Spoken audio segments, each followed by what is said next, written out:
Sure. So thank you so much for the introduction, and I welcome you all. Thank you so much for inviting me also.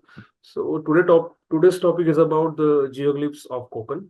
So now for last 4 years we started calling it as a geoglyph, but earlier we used to call it as a petroglyph. So there is a basic difference. We will see that. So people do know the petroglyphs and geoglyphs. So now the technically UNESCO has accepted the word geoglyphs. That's why we started using it as a geoglyphs of Konkan, but there are scholars and experts who still call it as a petroglyphs. So we will see the differences and the photos, etc. What exactly the difference is. So I will just move forward. I'll just introduce basic geology and the geomorphology of region. So we have 725-kilometer long coastline and 800-kilometer from west to east. And we have Gujarat on the north, then Chhattisgarh, MP, Goa, Karnataka, Telangana, etc. And the antiquity of Maharashtra, we all know that it goes back to prehistoric period. There are sites like Buri and Nevasa. Buri Morgaon, one of the important Ashtavinayak site, Morgaon. Just behind the temple, there is a river stream, and in that river stream, they have got the evidences which belong to 1.4 million years back. So that is one of the oldest site we have, and the antiquity of Maharashtra goes back to the Paleolithic period. And from the Paleolithic period, we have a continuous habitation. We have Middle Paleolithic sites, we have Upper Paleolithic sites, we have Mesolithic sites, we have Chalcolithic sites like Inamgaon and all of the different sites. Then we have many historic sites, the rock cut carvings, Ajanta, Ellora, etc., etc. Then we have temples. So we have a continuous history in Maharashtra. But when we consider the region, which is Konkan, we don't have much evidences from that specific region. Okay. So the entire Maharashtra can be divided into three different physiographic regions. First is Maharashtra Plateau. Second, that is Western Ghats. And the third, that is coastal region. We call it as a Konkan. So the Konkan word has come from the Konkana. That is the name of Lord Parshuram, mother. Renuka Mata's another name was Konkana. So based on her, it is known as Konkan. Okay, so these are the three different physiographical regions. Here you can see that. So that is a Maharashtra plateau, the entire Marathwada, Western Ghat, and Vidarbha that comes under the Maharashtra plateau. Then there is a small Sahyadri range, that is a Western Ghat, and in between Sahyadri and Arabian Sea, a small 25-35 kilometer width, that is a Konkan region. Okay, so we have many rivers in Konkan, but the length, maximum length is of around 80 to 90 kilometers. That's it. We have rivers like Vashishti, Savitri, which are the biggest from Konkan region. So, but the length is around 80 to 90 kilometers. That's it. So we have many rivers from Thane to Sindhudurga, but we don't have a river catchment data because all the rivers cut through the lateritic plateaus. So we don't have the riverine systems in Konkan. Okay, so we will see that. When we see the rocket research, first site was discovered in 1867 by Archibald Carroll in Mirzapur district of Uttar Pradesh. So we all know the Mirzapur, uh, as there was a series after it. So Mirzapur is not just famous for the crimes. The first archaeological rock paintings were discovered in the Mirzapur district only in 1867. Following to that, F. Fawcett, another British explorer, I will not say archaeologist, he explored few rock engravings in South India, Kuppagallu, in 1892. So the entire rock art research started in 1867. Post that, V.S. Wakankar, he was the first Indian rock art expert who explored 5,000 painted rock shelters in Madhya Pradesh, Rajasthan, and Maharashtra. And one of the main discovery of him, Wakankar's, that is Bhimbetka. So there is another story of exploring Bhimbetka. So he was the first who explored extensively to document the rock art sites of Maharashtra.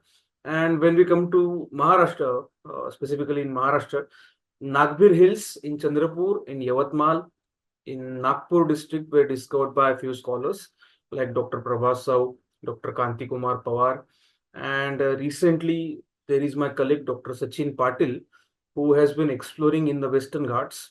Solapur, Sangli, and he has discovered few labyrinth carvings. Beside that, in Maharashtra, we never had any rock art site. So for last 10 to 12 years, my colleagues have been working here, and they have discovered geoglyphs and petroglyph sites in Konkan region also. So in when we consider the Maharashtra rock art research, we have very few sites in comparison with other states like Madhya Pradesh and Rajasthan. So still the work is going on. Now we have many sites of geoglyphs, but about rock paintings, we don't have much sites. Okay, so we will see that. So there are three different types of rock art. First is pictograph. That is an additive process. You add something onto the surface, like a painting. Then there is a petroglyph. That is a deductive process. You engrave something on the surface, mostly on a vertical bonds. And then third, that is earth figures and geoglyphs. You engraved something onto the ground. Okay. Beside that, there is a small technical difference between petroglyph and geoglyphs. The carvings which are more than 3 meters are known as geoglyphs, and which are less than 3 meters are known as petroglyphs. So earlier we used to call it as a petroglyphs, but UNESCO asked us to call it as a geoglyph because all the carvings which we have in Konkan are carved on a horizontal surface. We don't have any vertical walls here. So they have a canvas which is horizontal. So the earlier humans have carved it on those horizontal surfaces. Okay, so these are the three different types of rock art we can see. This is the pictographic evidences. First one, that is a painting. You can see they have added something onto the surface. That is a petroglyph. They have carved something onto the vertical walls. And this is a third. These are the geoglyphs. So this photo, this is from Nazca, Peru. So these Nazca lines are world famous. These carvings are 2.5 kilometer long, 1 kilometer long carvings. So even the scientists are not aware what exactly they wanted to say from this kind of huge carvings. So this is a satellite image. You can't see these carvings through drone also. So you have to have the satellite to capture the entire carving. So this kind of carvings are there, but not this much big. In entire world, rock art is there on every country beside Arctic and Antarctica. But the period is again very different, like from Mesolithic period, then early historic period, Chalcolithic period. So even in India, the oldest rock art goes back to Mesolithic period. Okay. So this is a basic map of Indian rock art. You can see there are sites in Jammu Kashmir, there are sites in Kerala, there are sites in Gujarat, and there are sites in Mizoram and Manipur. So every state, they have something related to rock art. Again, the periods are different. Few sites are from Mesolithic period, few sites are from historic period, few sites are from Chalcolithic period. But every state had some rock art remains. In Maharashtra only, we never had anything. So, but within last 12, 13 years, many rock paintings and rock engravings have been documented by different scholars. So now the work is in progress now. So Konkan as a geographical region in Maharashtra has certain characteristics features of its own. It's a narrow strip between the land, Sahyadri and the Arabian Sea. Climate-wise, this region is hot and humid with high amount of rainfall. Towards the south, the Konkan region extends to Goa, Karnataka and Kerala. Again, the landscape is same, the lateritic landscape. Okay. Though the region has similar climatic conditions, geomorphologically, it is divisible in four different zones. The Thane, Palghar, and Raigad district that comes in the northern part of Konkan, and Ratnagiri, Sindhurga, and Goa that comes in the southern part of Konkan. So specifically in southern part, we can see the lateritic landscapes. The geoglyphs are mostly carved on those lateritic surfaces itself. Okay. So this low-lying plateaus along with the coastal line of Konkan is made of lateritic rock. In local term, in local Marathi and Malwani language, we call it as a Katal Sada, the lateritic plateaus. So in Marathi and in Malwani, we call it as a Katal. खय चालला कातळावर चालला. So Katal, that is a plateau. It gives the southern Konkan its unique identity. So you don't find this kind of lateritic plateaus in the northern part of Konkan. Yeah, we do have some patches of lateritic plateaus in Raigad district. In like Pen, Roha, we have few lateritic patches. So this lateritic rock has come down from the Pasgani region. So this is the secondary lateritic formations. The primary lateritic formations you can see in Mahabaleshwar and Pasgani regions. Okay. The vast stretches of land are carved at places or engraved or scratched over the lateritic rock and called it as a Katal Shilpa. So the carvings which are carved on the Katal Sada, those are known as Katal Shilpa. So again, this Katal Shilpa term has been coined by P.K. Ghanekar. When he visited here in 1990, one of the earliest discoveries of rock geoglyphs. So he was like कि we need to name this. कुछ तो इसको नाम देना चाहिए. So he knew that this uh, plateaus are called as Seda and Katara. So he coined this term, that is Katara Shilpa. And in English it is commonly called as rock art. In archaeological term we call it as a geoglyphs. So I'll just go through the basic archaeological discoveries. The oldest discovery that is from this on your left hand side, you can see the Acheulean cave. It's in Guhagar Taluka of Ratnagiri district. They have discovered few artifacts which was dated to 88,000 to 90,000 BCE. Beside that, there are British explorers like Todd and Gusdar who explored nearby the Mumbai, and they have documented few artifacts belong to Middle Paleolithic era, around 56,000 to 60,000 BCE. Then Ashok Marathe, he excavated that Acheulean site. So this was a site, and that's how he excavated within that cave, and the artifacts were dated to 88,000 BC. So this is the oldest evidence from the Konkan region. And in 2019, we discovered this cave site. It's in Sindhudurga district, and we excavated this cave for last 3 years. And we have discovered almost 150,000 artifacts from this cave. So the dating and all other stuff that is still going on. A primary date that is around 40,000 BC. So again, there is a gap, like the oldest that is of 90,000. And then we do have evidences of early historic period rock shelters or rock cut carvings like Kuda cave, Kaneri cave, etc. So what exactly was happening between 80,000 to 2nd century BC? So that was a kind of a dark age in Konkan. So we never had exact idea what was happening in that period. So this kind of new discoveries can shed some light on this dark age. So these are the artifacts which we discovered from the Koroshi cave. And one of my colleague, Dr. Akiala Imchan, she has worked in Sindhurga district, and she has also recovered few lower and middle Paleolithic artifacts from Malvan, Sindhurga district. And again, typologically, those are dated to 60,000, 50,000 BCE. Beside that, we have discovered the geoglyphs and petroglyph sites. So this is a basic historiography of entire geoglyphs. The first site was discovered in 1990 when the road winding was going on, which connects Ratnagiri to Ganpatipule. So the workers discovered the site. They found it very interesting.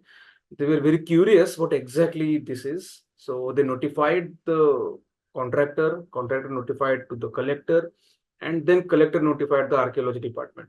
So there is a letter written in 1990 about the first discovery of geoglyphs.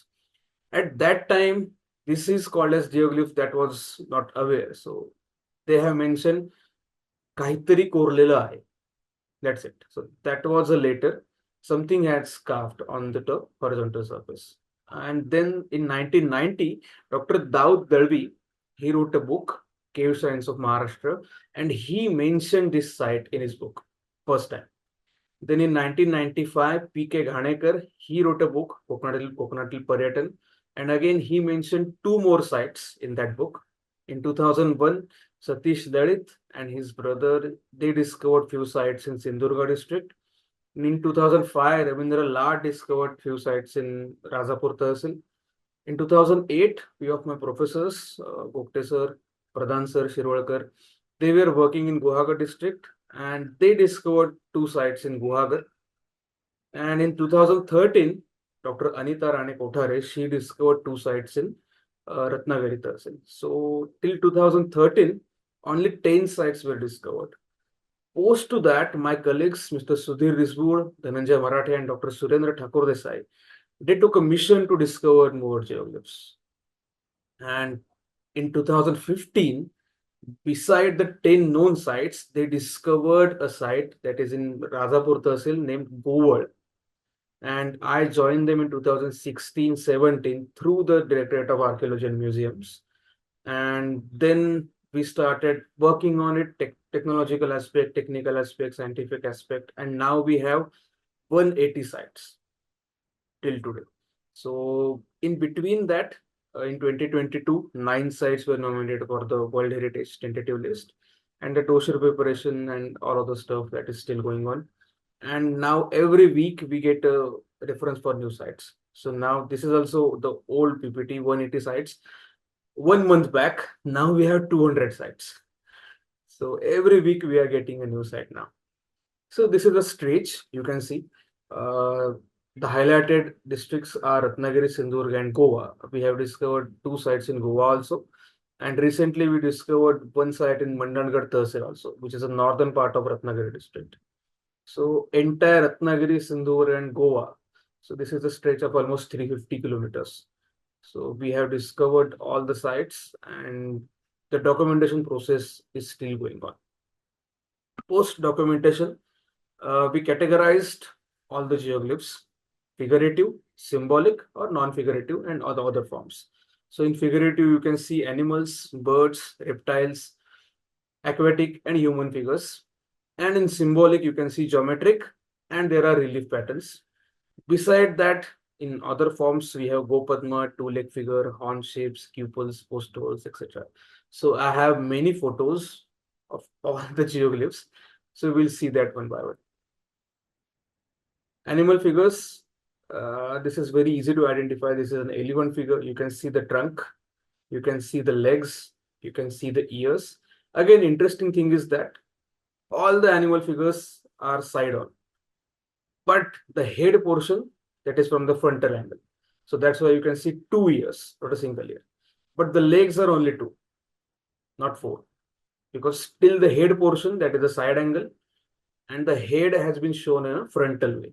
So you can see 2 ears and 2 legs with the trunk. So this is the 6 feet long elephant figure. This is again an elephant. You can see the trunks are straight, then 2 legs, then the phalanx they have shown. The tail is the 2 ears. And interesting thing is that this is the only elephant figure with the depiction of eye.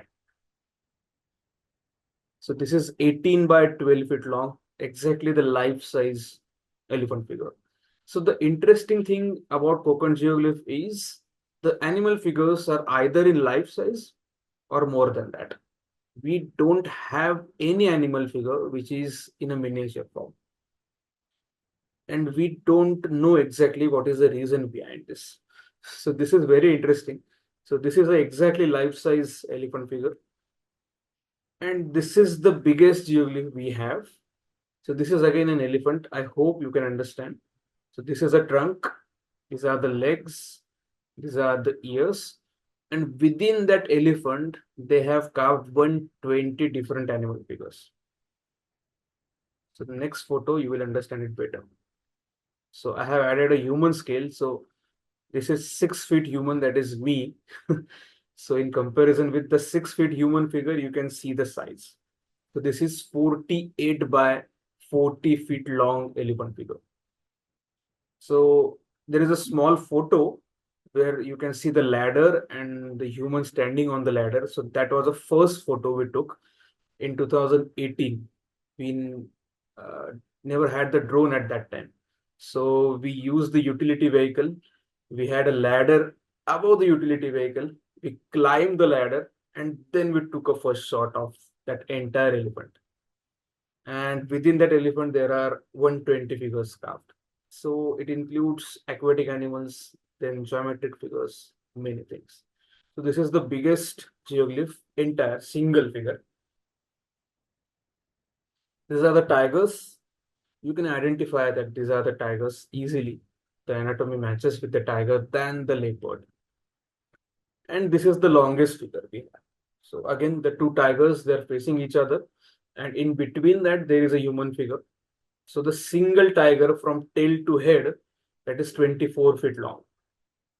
So 24, 24, 48, and the gap that is of 10 feet. So this is 58 by 21 feet long figure.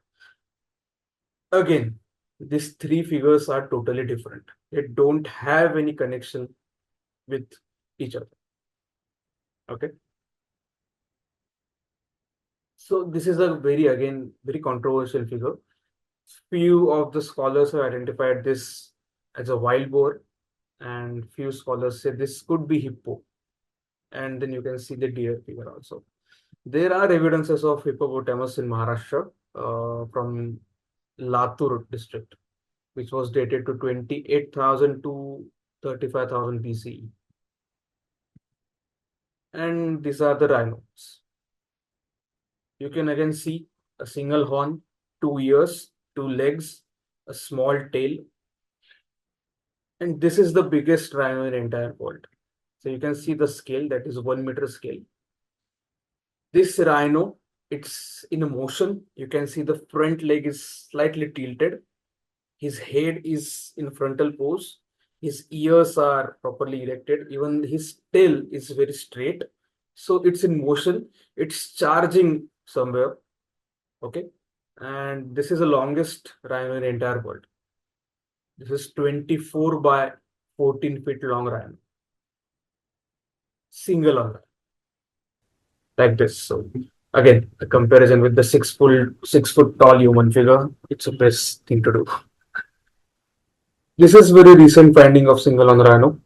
Again, you can see it's 8 feet long human figure with a single horn, 2 ears, 2 legs, and a tail. Again, the front leg is tilted, so it must be his head is again very slightly upwards. So again, we don't know exactly what uh, the rhino is doing. Is it swimming or is it doing something that we don't know? But again, the head is very interesting, going upwards. These are the deer family figures. Few figures are very easy to identify, like the barking deer, then the sambar, exactly in a life size. So this is 8 feet long sambar figure, which is very common. Sambar's original size is of 8 feet, so it's easy to identify the species also. Then the black buck, barking deer, hog deer. So there are few specific species which you can identify. This is the civet family. In Marathi, we called it as a udmanzar. So this is the civet family animals. We have many till today. You can see civet. This is nilgai. Again, in Konkan now we don't. Yeah, we do have nilgai, but very rare sighting. Again, huge. Carving is very huge. इतना बड़ा नहीं होता normally, but yeah, they have shown it on a very large scale. And again, inside the nilgai, there are different figures carved. There is a human figure, there are deer, there are different animals, bovids, and etc. So that is very interesting. Why this composition is there? We don't have the answers to it, but yeah, they have some different mentality to carve small animals within the bigger animal. And this is the Indian gore. Can you identify the Indian gore just below on the left hand side? That is a huge figure. Again, in comparison with the 6 feet tall human figure. So we don't have this tall Indian gore in India. But yeah, Indian gore maximum height reaches to 8 feet. But that's a huge thing. I have seen Indian gore personally. So even just looking at the carving, you can identify that yeah, this is an Indian gore. Then these are the wild boars, very easy to identify anatomically. Then we have pangolin. And there are many unidentified animal figures. Like it's very difficult to identify these kind of figures. We are taking help from the zoologists, then marine archaeologists, marine biologists to understand what kind of species this could be. But it's very difficult to identify a few animal figures like this. Then we have birds like this. A few birds are easy to identify like this. Then these are the eagle, the downwards with the pin. That is an eagle. Beside that, these two figures are not easy to identify. But yeah, they do look like a crow or parrot, something like that. This is again very interesting figure.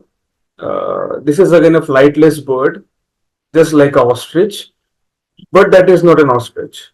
So this figure has been identified as an elephant bird. Again, a huge figure, 14 feet long figure is this is, and it was only there in Madagascar, and that is extinct around 10,000 BCE. So we are still confused how this kind of bird they have depicted in Ratnagiri district in India. But the interesting thing is that this is the only figure we have. So this this could be different also. This could not be the elephant bird. But again, it's very difficult to say. And these are the flying bird. You can see the two wings, the beak, the tail. Again, huge, 35 feet long, 21 feet long. So how did they do it? It's very difficult to say now. But human have imagination power. So they must have done it like that only. And these are the birds of prey, eagle and the snake. This is the peacock. Again, a side angle. So the single leg with the feathers, the neck, the head portion. Then we have reptiles, crocodile, monitor lizards. This is a huge figure. It was discovered in 2020 when we were excavating in Kodoshi cave. So we got the reference of this site. So we visited the site and you can identify this. This is a crab, 8 by 7 meter long, like 24 by 21 feet long crab.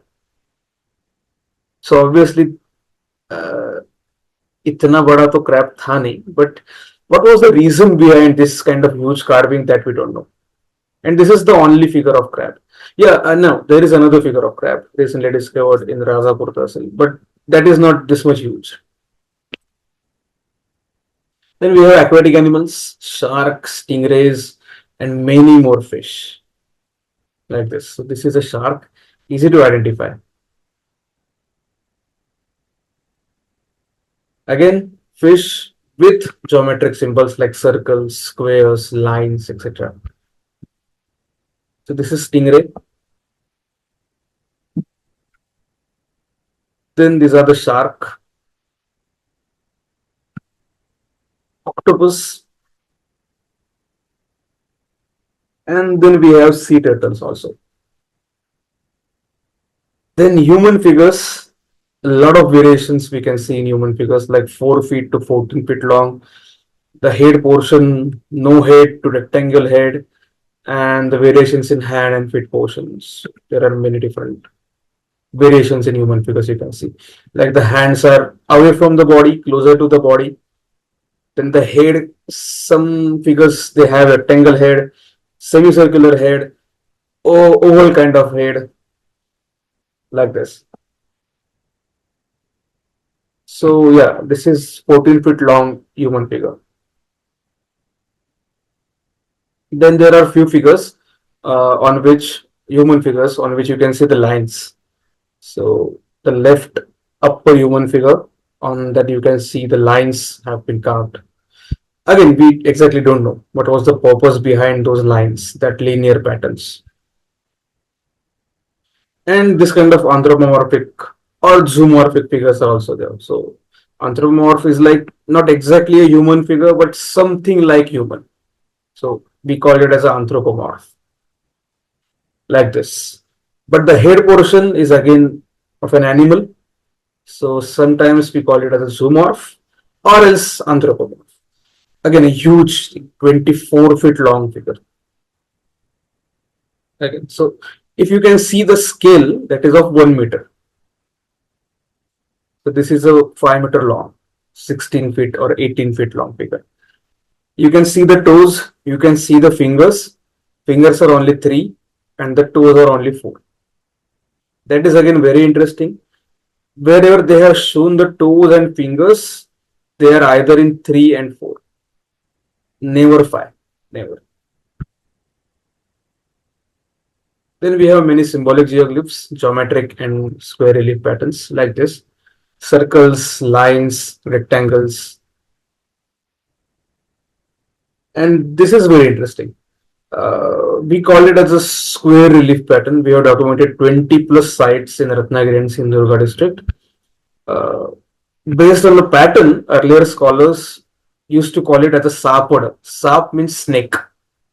So snake has always been associated with the fertility. So people do relate these figures with the fertility cult, but we are not sure what exactly it is. But this is how the site looks.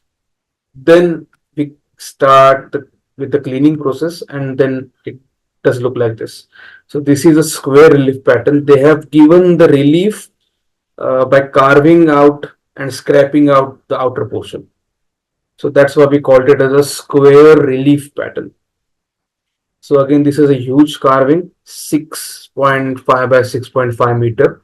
You can see the quadrants, you can see the wavy borderline, and in between that, they have done the quadrant, 4 quadrants, 1, 2, 3, 4, and in every quadrant, the carving is different.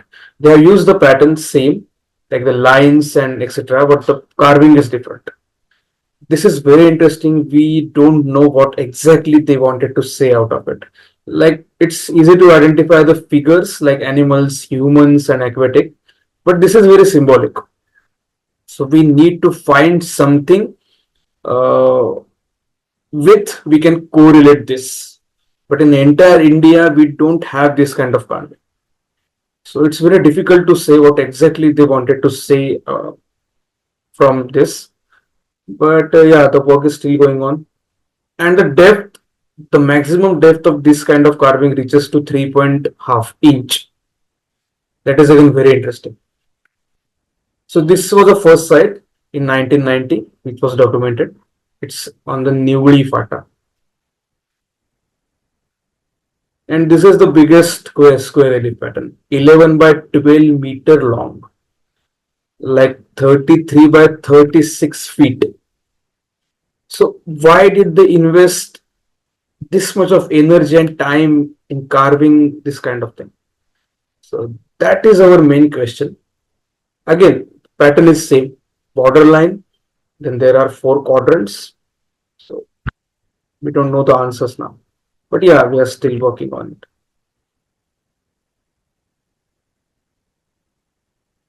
And along with the square relief pattern, this is different, 2-leg figure. So it has to be there. These two are associated. You can identify these are the human legs, knee down legs. Beside that, this kind of carving, we call it as a Go Padma because it does look like a hoof print of cow.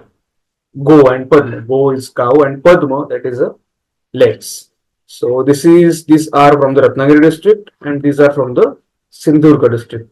So you can see the development in carving also. In the Ratnagiri district, the carving, this is just a basic carving, the outline has been carved. But once you go towards south, they have carved something inside that single line figure. So the carving and technique is changing when we are going down south. Okay. These are the footprints. Then we have horn shapes like this. And these are the pupils. We exactly don't know what was the purpose behind this kind of pupils or cup marks. But we have almost 200 pupils or cup marks carved on a different sides. So as I told you, there are 200 sites in Konkan region. Interesting thing is that all of the sites are in the private property. So for last 12 years, we have been conducting public awareness programs in different sites, in different villages, because we need to create awareness among the locals itself. Because government can't acquire 200 sites and they can't protect the sites. So we always wanted the public involvement in the conservation and preservation work of the geoglyphs. So we have visited 150, 200 schools, different Gram Panchayat offices. We have carried out different exhibitions into the different villages. And it was very difficult at first, but now the people are well aware about it. And now people do call us to give us information about the geoglyphs they have in their village. So the interesting thing is that we documented this site into the revenue records. So, like I have some carvings in my land. So we call it as a Satbara in revenue records. So in that revenue data, we added the geoglyphs. Like in Rutwij's land, there are geoglyph sites. So if I want to develop my land, then I need to take the permission from the revenue department and archaeology department. So that was our first initiative. And fortunately, revenue department and police department, they have helped us a lot in this thing. Now the archaeological department, they are trying to protect the site without acquiring the land from the local owners. So we have created a policy without acquiring their lands, government will protect the geoglyphs so the locals will gain the confidence that yeah, my land has not been acquired by the government. They want to work coordinately with me. So that's how we have developed. We have given the guide training programs. We have created the local employment opportunities. Like we have created the souvenirs also. And with the help of locals, we are creating the souvenirs. We have given guide training programs to locals for the major employment opportunities generated in their own villages. So this kind of exhibitions we have conducted into different villages. So this is Dr. Erwin Neumeyer. He's an rock art expert from Austria, and he has visited these sites 3 times. Whenever he comes to India, he has visited Ratnagiri, and we have shown him to the different sites, and he insists that yeah, I want to visit the villages first because they need to understand there are something more going on in their villages. So that's how we are working. Fortunately, now the villagers are well aware about the geoglyphs and the importance of the geoglyphs. So these are the guide training program photographs. And schools and the childrens, they have helped us a lot because they are the one who explored the plateaus more than any of the villagers or us because they play on the plateaus, they go for the plateau to eat the mangoes, cashews, jackfruits. So we have always concentrated on the students or the schools, and they can see the sites. They notify to the teachers, and teacher call us like, sir, yeah, यहाँ एक site मिला हुआ है, ये photo मैं आपको भेज रहा हूँ. Do visit the site. So almost 20 to 25 sites have been discovered by the school children only. So this is how we have been working. So you can see the encircled site, right? So just beside that site, this is a mining. So the main threat to geoglyphs and petroglyphs, that is of laterite mining. Fortunately, now revenue department have added a specific law. If you want to have the mining in your land, you need to survey first. If the geoglyphs have been found in the land, then be you can't get the permission to mine in that land. So the revenue department have helped us a lot to protect the site. So this is newly Gaudewadi site. So this mining was closed in and around 2018 somewhere at night around 10:30. The villagers directly called us. We called the collector. Fortunately, the collector was very helpful at that time and he stopped the mining. So fortunately, we can see the site now, or else we would have lost this site. And this is a perfect example of public work. When the public come together, anything is possible. This is from Ukshi. The villagers came together and they protected a site. At that time, Dr. Tejas Garge, Director of Archaeology, he was also with us. He gave a green signal to this, and we worked with the government. We worked with the locals. The locals came together. They created a small boundary fortification wall just beside the elephant figure. They have created a small platform also to see the geoglyphs, and this has all been done by the public. Not a single government penny what's expense in this work. So this is again very interesting. So this was a site. And these are the 9 sites which have been nominated for the World Heritage tag. 7 sites from Ratnagiri district, one is from Sindhurga and one is from Goa.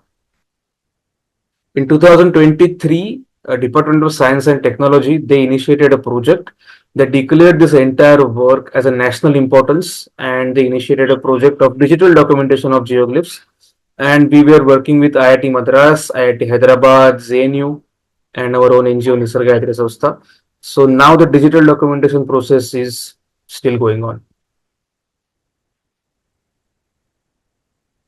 And to follow through that, we established this research center in Ratnagiri. So I will advise you, if you want to visit the geoglyph, first visit our research center.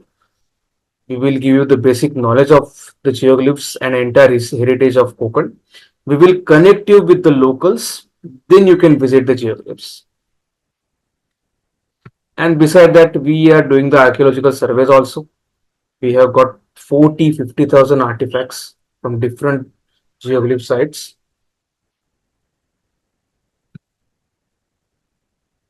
Typologically, these artifacts are dated to 40,000 to 35,000 BC. And beside the archaeological survey, we are also conducting the cultural heritage survey to understand the continuity, if we have any. So this kind of art has to be continued somewhere. Even though not in Maharashtra, Goa, somewhere in Karnataka, Kerala, the continuity has to be there. So to understand that, we are conducting the cultural heritage survey. Unfortunately, in Konkan region, we have not got any continuity, but in Kerala, we have got the reference. So we are doing the ethnographic surveys, photographic documentation of the antiquity. So while doing that, we discover this kind of rock cut architecture also. So can you find a similarity between the square relief pattern and this kind of carving? Yes, so there are the squares. The quadrants have been carved. So till 70 years back, the older generation, they used to paint their walls like this. Now this generation, they have not continued this kind of art. So exactly we don't know what they were doing. So fortunately in that village, we met this lady and we asked her कि ये क्यों करना है. But she was like कि नहीं पता, हमें बोला था तो हमने किया, that's it. इसका reason क्या था, what was the reason and how did it, so that was unknown. But yeah, the continuity is there. Now this generation, they don't know this kind of stuff. So the continuity is there. The work is still going on and we are hoping that we will get something, but it's very difficult to find the older generation people. So in Goa, we do have some people, but in recently 2 months back, we got the reference of a tribal community who still carved, no, they use rangoli to paint the elephant and etc. in a larger scale, like 40 feet elephant figure. So there is a continuity. Again, the form has changed. They use rangoli, but yeah, there is a continuity to this art form. Then we have discovered different antiquities also. And beside that, yeah, we discovered this kind of cave shelters. So we are planning to excavate these cave shelters to understand more about the human habitations. And then the main question, how did they do it? They have used the metal or something like that. We are not sure. So to understand that, we did the experimental archaeology. We used the stone only to carve on the lateritic surface. So we did it in 2 different phases. First we did in a summer, February 23, and then in monsoon. So we did 30 centimeter lines. In summer, it took us 50 minutes to carve, but exactly in monsoon, it took us 25 minutes. So we got the idea that in specifically monsoon, the upper surface of lateritic rock becomes very soft. So it could have been easy for them to carve in monsoon season with the use of stone only. So this we did on a single site. Now we are planning to do it on different sites, which can give us a qualitative and quantitative data also. So the work is still going on, and this is a research center view. And this was a recent discovery done by the small children's third, fourth standard school children's. They discovered this site 4 months back. So this was about the geoglyphs. Thank you so much. If you have any doubts, definitely you could ask. I can see there are 23 messages. So just give me 1 minute. I will just put on the light. Thank you, Rutwij. I think what you shared is a very, very fascinating presentation, eye-opening, eye-popping. As you can, the images that you shared were very, I would say, dramatic. And I'm sure everybody is very curious. And from the list of questions we have here, the amount of questions that have been asked by viewers, I'm sure you'll get an idea as to the immense number of curiosity that your presentation has created. So I'm trying to put together, since we have time constraint. Of course, we will try to extend the time because of the questions that I'm sure people would like their questions to be addressed. So I'm going to take it up. I like to bunch them together because a few of them are kind of the same nature. So to begin with, start from the basics. What stories do these art tell about human beings then? In a sense, what is the purpose of these carvings, and are they expected to communicate something? So I think these three questions are more or less same. So I thought let's put them together. So normally the paintings or the carvings, these are just an expressions. Like we talk, we sing, we dance. So this is not necessary to have some meaning for it. In the prehistoric period, humans expressed themselves in the form of carvings and paintings. So they had ample of time because of the sharp stone tools. Once the hunting is done, they had nothing to do. So they started expressing themselves in a form of rock art, in a painting, carving. So the normal common factor of painting, that is of hunting scenes, because that was a main part of their entire life. Fortunately, we don't have any hunting scenes depicted in the Konkan. That is again interesting thing. So why, we don't know. But even in the Konkan, we don't see any communication or any correlation between the human and the animal figures. But there are carvings like the square relief pattern. Obviously, those are not just an expression. They definitely saying something out of it. But it's very difficult to understand what exactly the purpose and the reason behind this kind of square relief pattern carvings. Beside that, the human figures, animal figures, these are just an expressions. Like they are seeing the animals and they are carving it. They are seeing the humans, they are carving it. Interesting thing is that we don't have any floral depictions.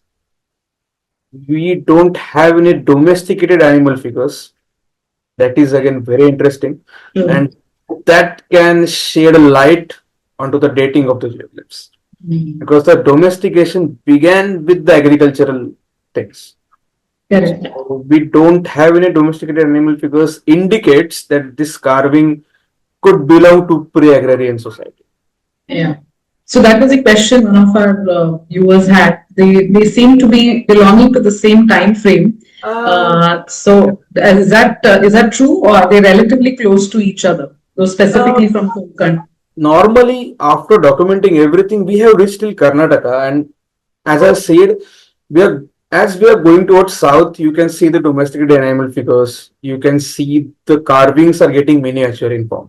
In Goa, we have the humble depictions, we have cattles. In Karnataka, we have cattles and humbles. And the size is getting reduced. So definitely the carvings are not from the same period. So they must have started this around 8,000, 7,000 BCE somewhere. And they have continued till 2000, 1000 BC. But till Kerala, if we are speaking about Ratnagiri, Sindhurga, and Goa, it could be around 3000 BC, like 7000 BC to 4000 BC, somewhere near. We can't say anything because the artifacts which we are getting on the geoglyph sites, typologically, generally, those are dated to 40,000 BC. But the interesting thing is that we can't correlate the artifacts with the geoglyphs because we are not sure. The people who made the artifacts, those were the one who carved the geoglyphs. This can't be answered. So this too could be the different phases also. This could be the single phase also. So we are not sure, but we are getting many cave sites, and we will excavate the cave site. So that can give us something more about the early human habitations. And unfortunately, we don't have any primary evidence to date the geoglyphs. So getting a fossilized bone or any kind of human bone or getting a carving within the cave site can give something different. But till now, we don't have that kind of evidence. So it's very difficult to say the dating of the geoglyphs. But yeah, these are the continuous thing. They have not done this within a short span. No. So you did explain as to how it's easier to do the carving in Yeah. the monsoons as compared to summer. Yes. So does at the same time the heavy Konkan rainfall impact the sites? I mean, how are they still there after so many thousands of years? Yes, yes. So interesting thing is that the lateritic plateau or the lateritic rock, that is very porous rock. So the 70% rainwater goes inside the rock because of the porosity. Just the 30% water flows through the plateaus. So that is the reason in Konkan we have wells. In every household we have wells. And the lateritic rock is chemically inert. The erosion rate of lateritic rock is very less, like 0.5 millimeter in 10,000 years, something like that. And all of the carvings were buried under the sediment or the soil. So in monsoon, with the water flow, the soil comes and it gets buried within the carving. In summer season, the sediment gets dried up. It washes out in the summer events in May and June. Again, in monsoon, the newer sediment comes and it gets settled down in the carvings. So this has been happening for many years. So that is the reason we can now, even today, we can see the carvings. The thing is that now we have exposed it. So the natural erosion rate is not there, that is very less, but we have to prevent humans to walk on the carvings. That's it, nothing more than that. True, So true. That's the naturally, biggest threat. so yeah, the naturally those are protected by nature. So another question in terms of the techniques, Yeah. the question is an average 6 foot human can draw 6 feet drawing comfortably and 8 by 10 feet max before managing proportions becomes difficult. If this is the case, how are the largest petroglyph compositions created? Either did they have an aerial perspective, a bamboo structure?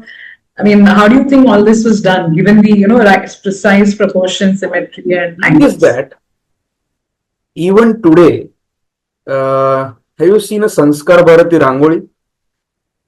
They do it on a very large scale, and a single person does it. Like 40 feet, 50 feet long Rangoli, a single person does it. So it's not necessary to have an aerial perspective to carve or do something on the larger scale. Once the artist had something within their minds, it becomes easy. So now this is very fascinating. अरे 48 feet कैसे किया होगा? How did they do it? कुछ aerial perspective था, bamboo का कुछ platform था. Not necessary. When we got the drone, we thought it interesting that the elephant figure, which we are talking 48 feet long, Anatomically, you can identify that that is an elephant figure, but artistically, that is not perfect thing. That is in an oval shape like this. Then they must have done the outline. Then they have carved the legs. Then there is a trunk. So they have done the very basic geometry, and then they have carved for the bigger things. Now, when we are talking about the square relief pattern, that is another thing. They have given a lot of time, they have given a lot of energy in carving that. So something is there, but again, interesting thing is that the carvers must be living in a group like 20-25 people, and only few people must be the artist. So like 6 to 7 people they used to come together and they must have carved these figures, something like that. So it's not necessary to have the aerial perspective while carving these huge figures. So now also people does it, so it's not necessary always. Yeah, but interesting thing is that how did they do it about the square relief pattern? That we don't.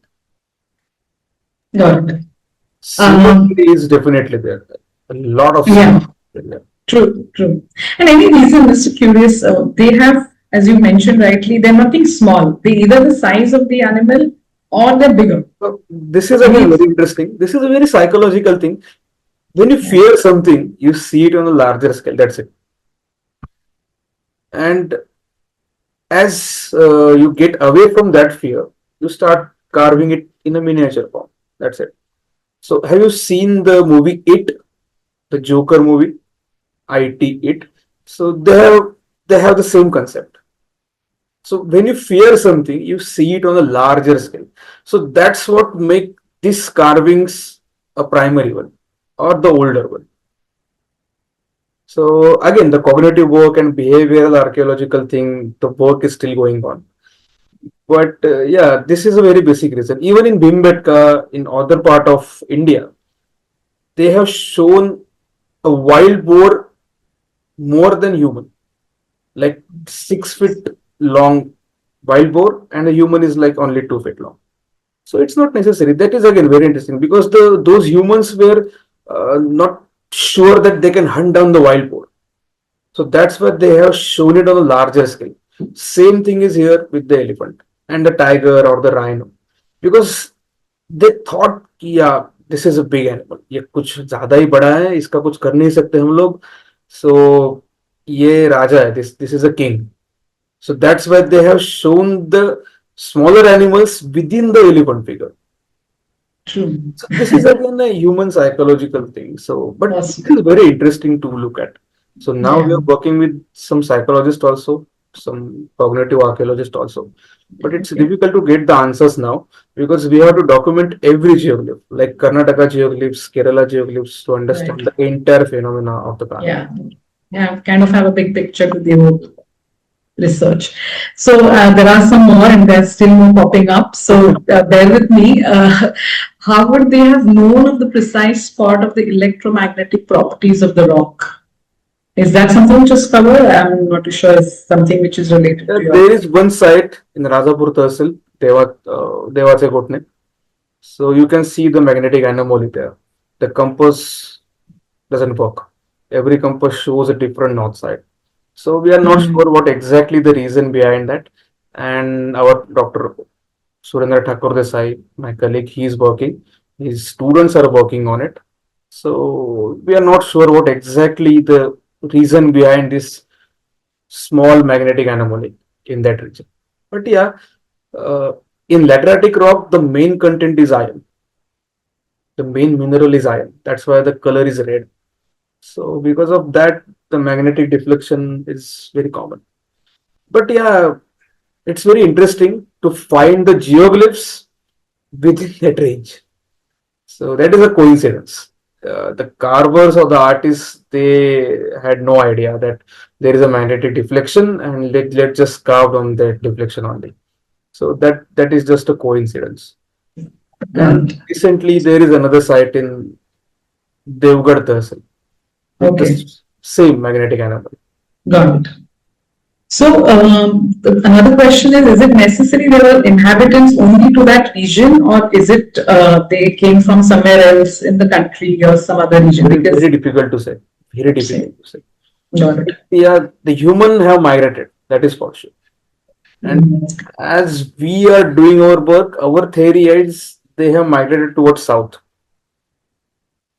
because you can see the change in carving, change in patterns, change in entire lifestyle.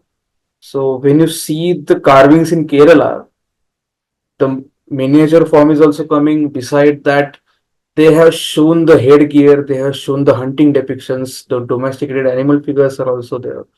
So the cultural sequence is also changing. The humans must have migrated towards south somewhere. Possible, yeah. Yeah. There were some factual queries that were asked, which were shared by you in the presentation. Please repeat again the name of the site that is a nice example of conservation. Ukshi, I will write here. And kindly share the address for museum in Ratnagiri. Maybe you can just let them know if there's a website or. And Heritage Research Center. You can just put it on Google, you will get the address. And where in Goa, this is a question. I'm not too sure what is the reference to that. It's a UNESCO site. It's in South Goa, Rivona, Usgalimad. Right. And there are 5 more sites in Goa. Most of the sites are in the southern part of Goa itself. One site, Sokkoro, that's in North Goa.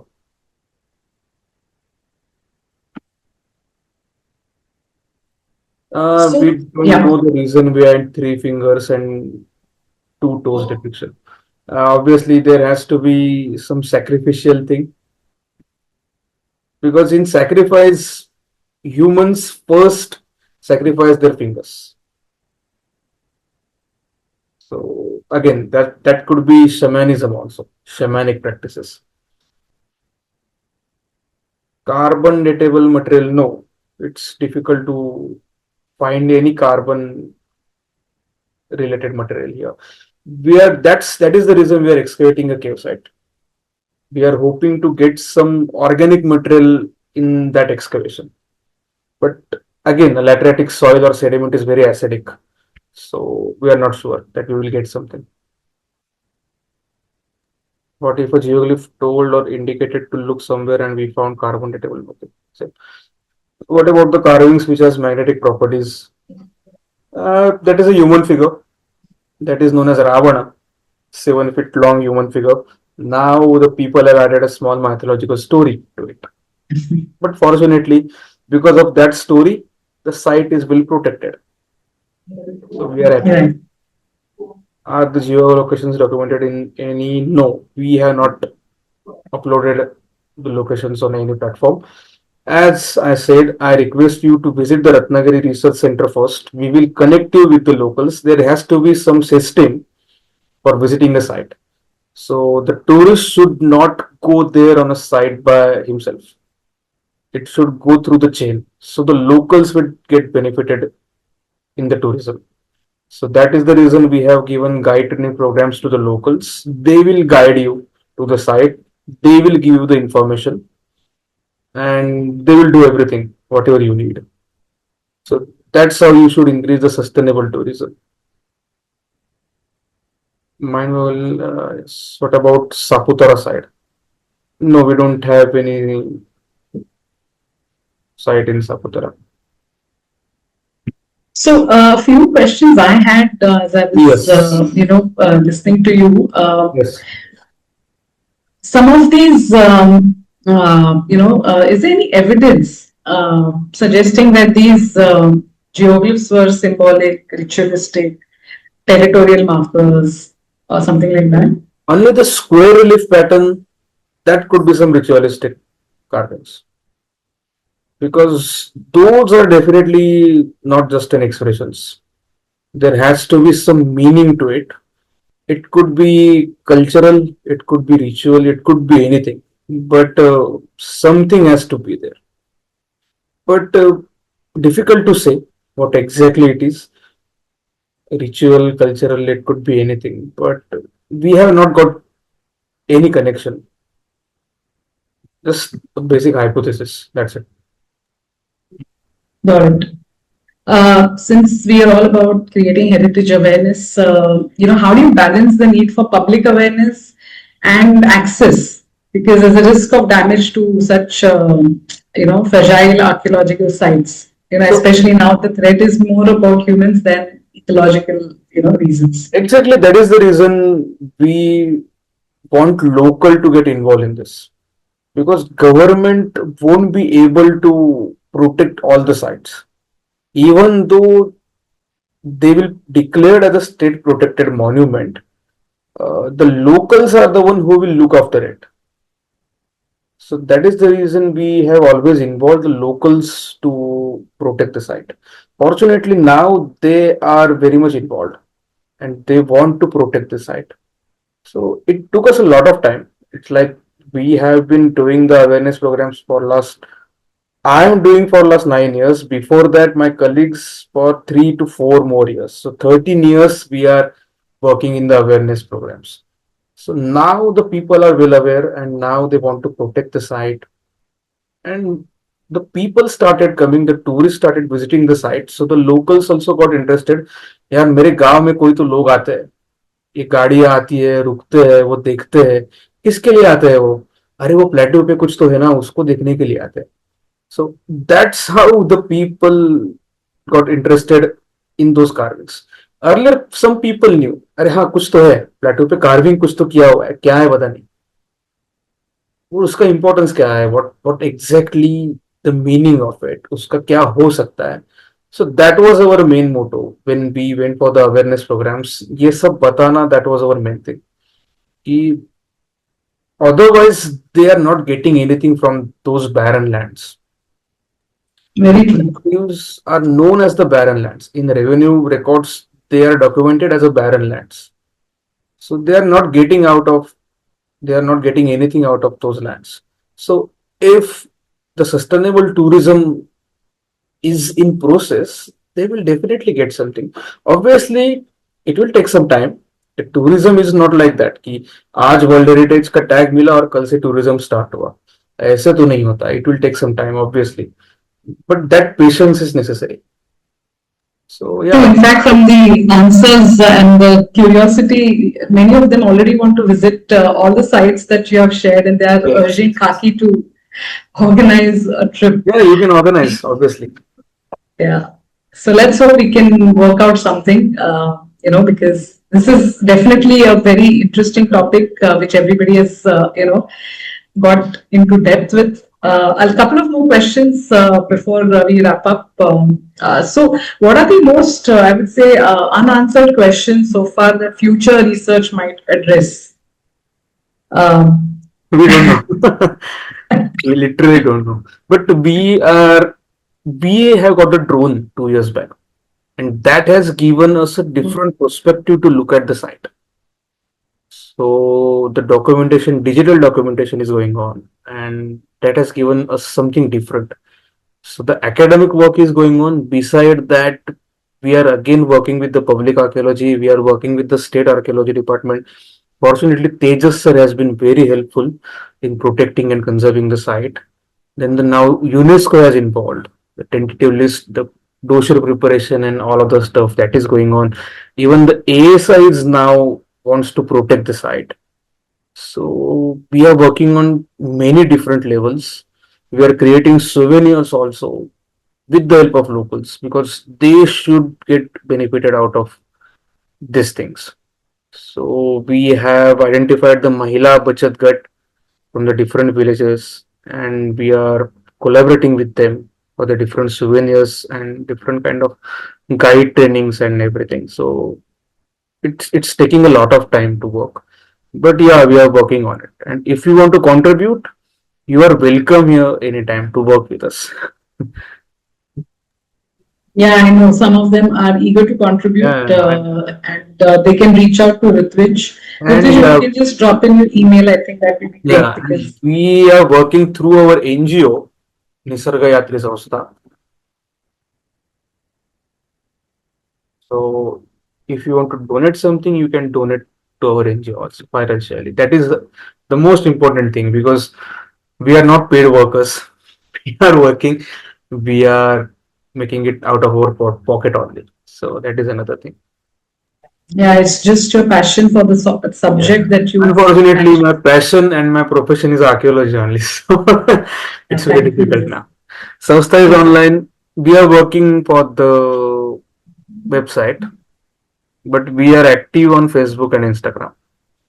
So if you want to know something more, you can follow us. Even you can follow me, uh, because whatever we are doing may update data normally. One last question before we move on. If viewers can take just one key insight from this talk, what would you want them to, know about the geoglyphs or about how we value about the human history? Vapre, wait. Because I Deep, was very deep. typing this. Wait. Shasha, you want me to repeat the question? Yes, please. Now. Okay. So just one key insight from this talk, if you know what viewers to take away from this, whether it is about the geoglyphs or about how your efforts and the samstha's efforts to value this deep human history. So what would it be if they can take away from? Being an archaeologist and researcher, I will always say that to protect the heritage, we don't need government officials every time. It starts with ourselves.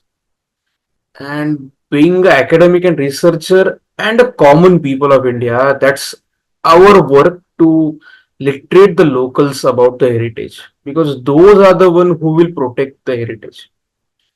Normally, we blame government for everything, but protecting and preserving, conserving, that is our duty towards protection of culture and heritage. And we should start from ourselves. So, and the interesting thing is that all of my colleagues, like Sudhir Risbood, Dhananjay Marathe, those are not from academic background. So they had their own perspective to look at the geoglyphs. So, and that's what makes this entire journey interesting, because that was just a passion for them.